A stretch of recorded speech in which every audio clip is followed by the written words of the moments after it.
speaks to us a parable of the kingdom. And it is the kingdom of God which is within and needs to be lived out.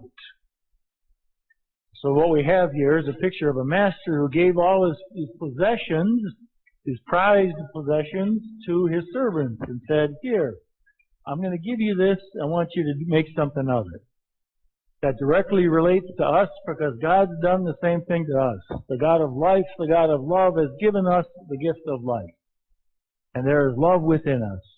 And he says, take this gift, receive it, and live it out. That's what God has given.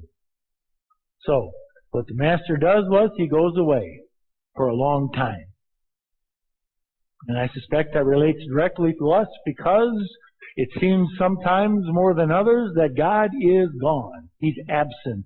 We can't see Him. We can't feel Him. We can't hear Him as we do any human being.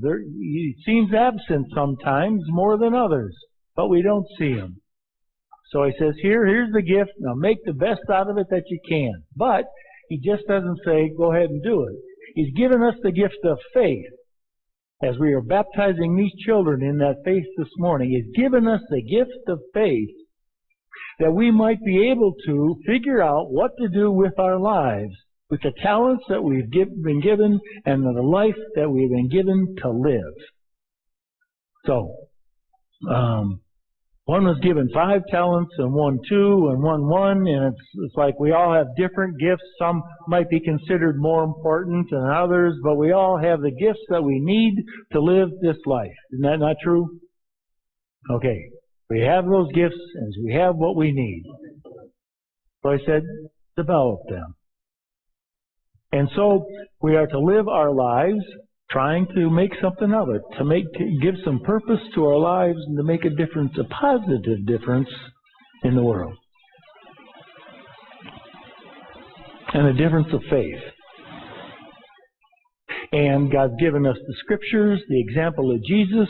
He's given us the church. He's given us the sacraments. He's given us our community. He's given our friends and other believing people who were there to support us and to also give us examples and that we might learn how it is that we invest our lives in the world in which we live. So, how are we doing? Okay. And then there will come an accounting because the master will return and says, well, how did you do? Did you use the gifts that I gave you? And one of them said, yeah, I had 5 and I made 5 more. 100% return. Boy, that's something. And then he said, number 2, he says, yeah, I got 2 and I made 2 in return. Another 100%. Now that's quite unusual.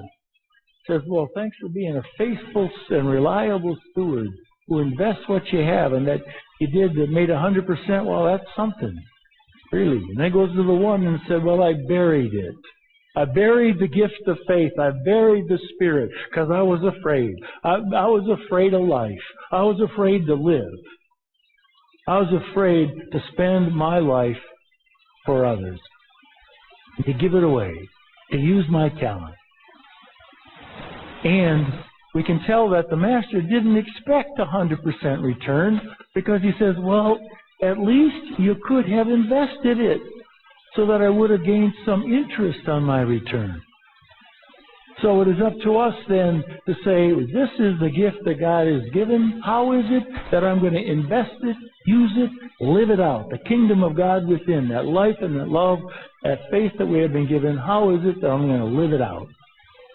Because sometimes things start small. Jesus says, you have been faithful in little things, and now I'll give you greater. Some things we just start small. But in living what is small, we come to experience what is greater. You all know who Booker T. Washington is? Booker T. Washington was a black man who was born in 1856, and he was born a slave in the South. And after he was freed from slavery, he decided he needed to go to school. He wanted to improve his life. So at the age of 16, he walked almost 500 miles to Virginia to the Hampton Institute. And when he got there, he found out that all the classes were full. There was no room for him. But he didn't go away. he started doing menial tasks like making beds and sweeping the floor and cleaning the toilet. And he did it with some purpose. He did it well, and he put his whole self into it. And when the folks at school found out that he was doing such a good job and they could see how much desire he had to learn, they made space for him.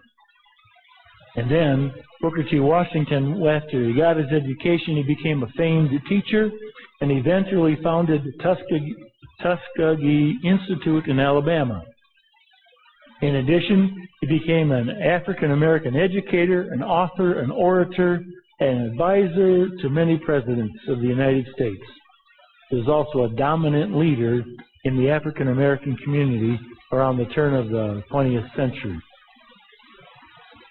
How did that happen? He had a little thing, he poured himself into it. It became a greater thing. There are thousands of examples of this, I'm sure millions. And I would suspect that if we could have the chance to say, that every one of us could say, yeah, that kind of happened in my life when I just did what I needed to do and it opened my things up.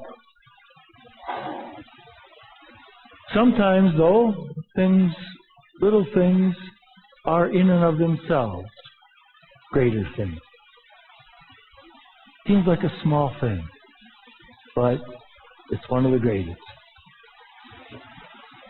A little girl returned home after visiting the family of a classmate who had died suddenly. Her father was annoyed, saying, "Why did you go over there at this time?" The child said, "To console her mother." Her father said, "But what could you do?" The child said, "Nothing. So I sat in her lap and I cried with her."